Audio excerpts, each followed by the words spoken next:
Audio Jungle.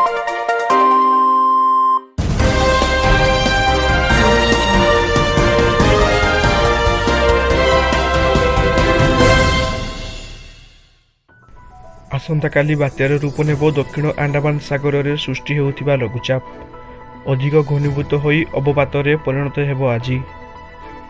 ଦକ୍ଷିଣ ଆଣ୍ଡାମାନ ସାଗରରେ ଲଘୁଚାପ କ୍ଷେତ୍ର ସୃଷ୍ଟି ହେବା ପରେ ଏହା ବାତ୍ୟାର ରୂପ ନେବ ବୋଲି ସ୍ପଷ୍ଟ ହୋଇସାରିଛି।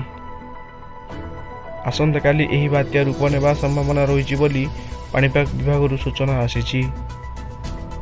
ଲଘୁଚାପ ଅଧିକ ଘନୀଭୂତ ହୋଇ ଆସନ୍ତା 12 ଘଣ୍ଟା ମଧ୍ୟରେ ଅବପାତର ରୂପ ନେଇପାରେ। କାଲି ପବନର ବେଗ ଘଣ୍ଟା ପ୍ରତି 55ରୁ 65 କିଲୋମିଟର ବେଗରେ ବହିପାରେ, ଯାହାର ଝଟକା 75 କିଲୋମିଟର ପର୍ଯ୍ୟନ୍ତ ହୋଇପାରେ ବୋଲି ଆକଳନ କରିଛି ପାଣିପାଗ ବିଭାଗ। 10 ତାରିଖ ବେଳକୁ ଏହି ଝଡ଼ ଉତ୍ତର ଆନ୍ଧ୍ର ଏବଂ ଓଡ଼ିଶା ଉପକୂଳ ପାଖାପାଖି ପହଞ୍ଚିବାର ସମ୍ଭାବନା ରହିଛି।